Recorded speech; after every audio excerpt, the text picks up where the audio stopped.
Agora nós vamos aprender um pouco melhor sobre como funciona a estrutura da política brasileira. O nosso país é juridicamente chamado de República Federativa do Brasil.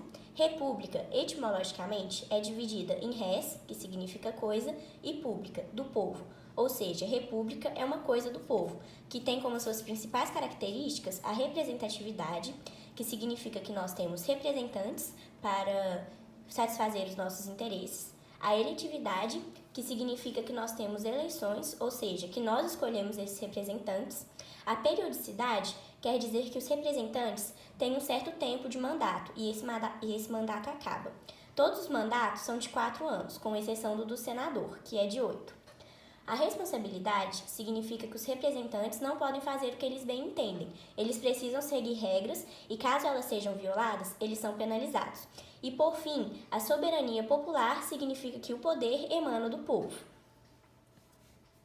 Bom, federativa significa que o nosso país está organizado em uma federação.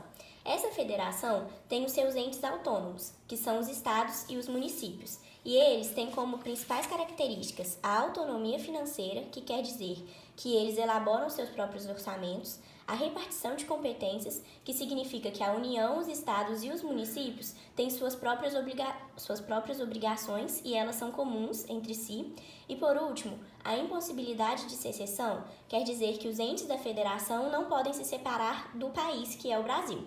A única coisa que é permitida é a incorporação ou a fusão ou o desmembramento destes entes. É importante ressaltar também que, como nós vivemos em uma república, nós temos mais de um poder, e no nosso caso são 3, o legislativo, o executivo e o judiciário. Esses poderes funcionam da seguinte forma: cada um tem as suas funções típicas e também tem as suas funções atípicas, e eles atuam em cada área. O legislativo tem como função típica legislar, que é criar leis, e as suas funções atípicas são administrar e julgar, no caso de crime de responsabilidade. Já o executivo tem como função típica administrar, ou seja, arrecadar os impostos da população e reverter em melhorias na saúde, na educação, na segurança e etc. E as suas funções atípicas são legislar por meio da medida provisória e julgar por meio dos seus recursos administrativos. E por último, no caso do judiciário, a sua função típica é julgar, e as suas funções atípicas são legislar, através da elaboração do regimento interno, e administrar os seus próprios órgãos, que são os tribunais. Esses poderes, eles acabam realizando praticamente as mesmas tarefas. Isso demonstra a independência que eles têm. Porém, na prática, um poder depende do outro para realizar as suas atribuições. E é por isso que é tão necessário que eles tenham harmonia entre si. Depois de ter entendido todos esses termos técnicos, agora nós vamos entender um pouco melhor como funciona a participação do povo nas decisões do governo através das redes sociais. O órgão dos 3 poderes pensou que, como nós vivemos em uma era completamente virtual, eles pensaram e levaram adiante a criação das páginas nas redes sociais, principalmente no Facebook, que é a rede social mais usada por eles para interagir com a população.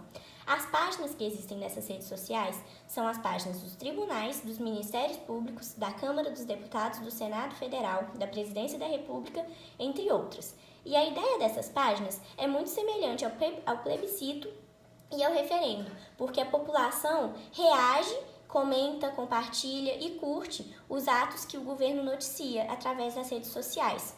Ou seja, já que o plebiscito se trata de uma consulta popular prévia a uma determinada medida que o governo toma, e o referendo se trata de uma consulta popular posterior, para que seja determinado a confirmação ou a rejeição dessa medida que o governo tomou, as redes sociais ajudam porque a população consegue expor a sua opinião e concordar ou não com determinadas medidas do governo.